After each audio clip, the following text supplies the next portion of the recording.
All right, next up then, Vitality Stadium, Bournemouth at home to struggling Everton. Rob, starting with you now here. There's only been two draws in the last 13 games between these two sides. And something that I found pretty interesting is that they've played each other 13 times in all competitions. There's been 46 goals between them in 13 games. So for all the maths nerds, that's 3.5 goals per game between these two. So like I'm hoping it'll be like another high scoring game, but just with this Everton team, their form has just been shocking. No wins in 11 games for them in the Premier League. On the other hand, Bournemouth have been going from like strength to strength under Areola this season. They're up in 35 points. They're comfortably in that space. I think Palace are the closest ones behind them by I think they're like 5-6 points behind, and I think they're 5 or 6 points behind Fulham in 12. So they're comfortably in 13th. I think they're pretty safe from relegation this year, Bournemouth. Yeah, just hoping to be a lot of goals in this one. And I suppose Everton fans would be hoping they can actually get a win because they need to start picking up points.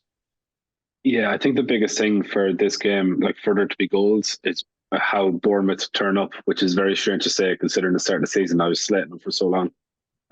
We Yeah, seen it we all were. last Yeah, week we all were. or two weeks ago, where they were 3-0 down to Luton at halftime at home, Yeah. and brought it back to win 4-3. Like that's incredible. So if they could do that again, that'd be great because I'd love to see Everton 3-0 up and have the smiles back from the faces.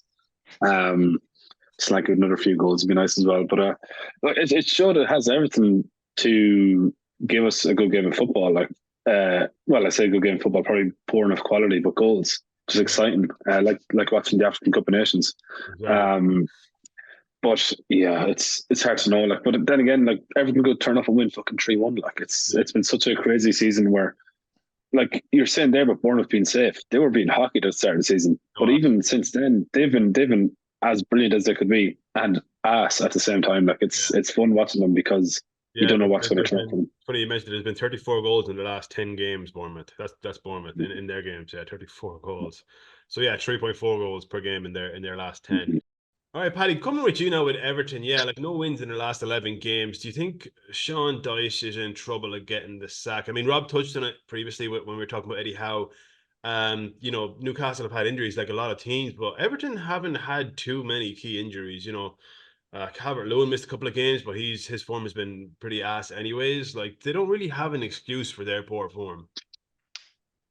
They don't really have an excuse for the poor form.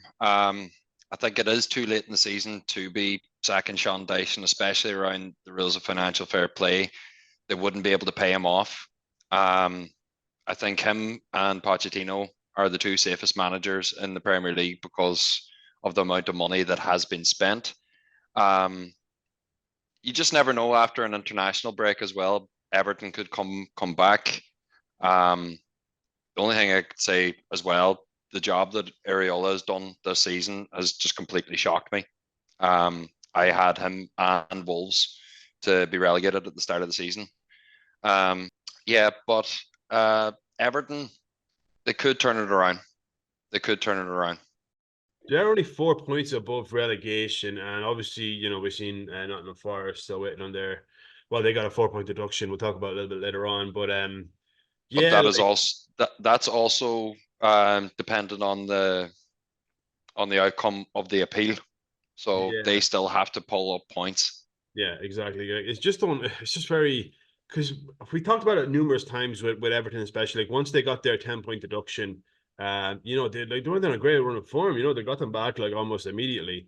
With the run of games they went on, but then since then they've just capitulated again and just concede goals, barely can score goals. Can't win games, can't close out games.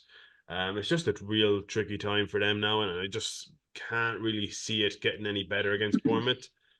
Um, It's not to think that for so long they were just a kind of a stalemate Premier League team. Maybe between sixth to eighth, and now yeah, for the last 4 years they've been on the verge of relegation. It's just time for them to go.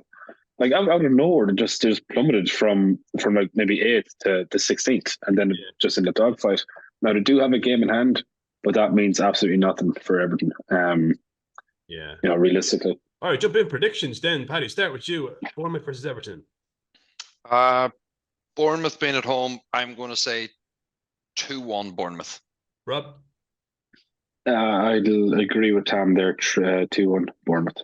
I'm gonna go 3-2. Gonna keep this incredible run of goals going. 3-2. Yeah, 5-goal thriller to Bournemouth.